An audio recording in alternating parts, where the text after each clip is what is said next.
ಎಲ್ಲರಿಗೂ ನಮಸ್ಕಾರ. ಶ್ರೀ ಗುರುಭ್ಯೋ ನಮಃ. ಪರಮ ಪೂಜ್ಯರಾದ ಗುರುಗಳಿಗೆ ನಮಸ್ಕರಿಸುತ್ತಾ ಇದು ನಿಮ್ಮ ಚಕ್ರವರ್ತಿನಿ ಅಸ್ಟ್ರೋ ವರ್ಲ್ಡ್. ನಾನು ನಿಮ್ಮ ನಾಡಿ ಪಂಡಿತ್ ದಿವ್ಯಾ. ಇವತ್ತು ನಾವು ಮಾತಾಡೋಕ್ಕೆ ಹೊರಟಿರೋವಂಥದ್ದು ನಿಧಾನ ವಿವಾಹ ಆಗೋಕ್ಕೆ ಕಾರಣಗಳು. ಅಂದರೆ ಎಲ್ಲ ಕಡೆ ನಾನಿವತ್ತು ತುಂಬ ಜನ ಆರೋಸ್ಕೋಪ್ ತೊಗೊಂಡು ಅಥವಾ ಏನೋ ಒಂದು ಕಾರಣ ಹೇಳ್ಕೊಂಡು ಬರ್ತಾರೆ, ಮದುವೆ ಆಗ್ತಿಲ್ಲ, ಹುಡುಗಿ ಸೆಟ್ ಆಗ್ತಿಲ್ಲ ಅಂತ.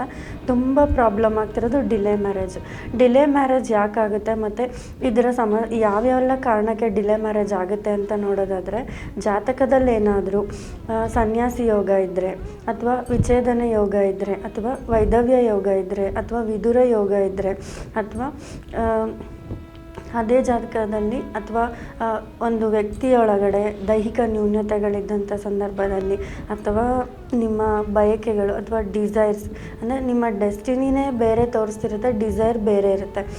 ಎಕ್ಸಾಂಪಲ್ ಹೇಳ್ಬೇಕಂದ್ರೆ, ನಿಮಗೆ ಯಾವ ಥರ ಹುಡುಗಿ ಬೇಕು ಅಂತ ಒಂದು ಕಾಲ್ಪನಿಕತೆ ಇರುತ್ತೆ. ಆ ಕಾಲ್ಪನಿಕಕ್ಕೆ ತಕ್ಕಂಥ ಹುಡುಗಿ ಸಿಗ್ತಾ ಇಲ್ಲದೆ ಇರ್ಬೋದು, ಯಾಕಂದರೆ ನಿಮ್ಮ ಡೆಸ್ಟಿನಿನೇ ಬೇರೆ ಇರುತ್ತೆ, ನಿಮ್ಮ ಡಿಸೈರ್ ಬೇರೆ ಇರುತ್ತೆ. ಸೊ ಈ ರೀತಿ ಬೇರೆ ಬೇರೆ ಕಾರಣಗಳಿಗೆ ನಿಮ್ಮ ಮದುವೆ ಡಿಲೇ ಆಗ್ತಿರ್ಬೋದು. ಈ ಕಾರಣಗಳು ಅಥವಾ ಇನ್ನೂ ಹಲವಾರು ಕಾರಣಗಳಿಗೆ ನಿಮಗೆ ಮದುವೆ ಆಗ್ತಿಲ್ಲ ಅಂತ ನಿಮ್ಗೆ ಅನಿಸಿದರೆ, ಅಥವಾ ಇದಕ್ಕೆ ಪರಿಹಾರ ಏನು ಅಂತ ತಿಳ್ಕೊಬೇಕು ಅಂತಂದರೆ, ಕೆಳಗಡೆ ಕಾಣಿಸ್ತಾ ಇರೋಂತಹ ನಂಬರ್ಗೆ ಕರೆ ಮಾಡಿ ಅಥವಾ ನೇರವಾಗಿ ಭೇಟಿ ಮಾಡಿ. ಧನ್ಯವಾದಗಳು.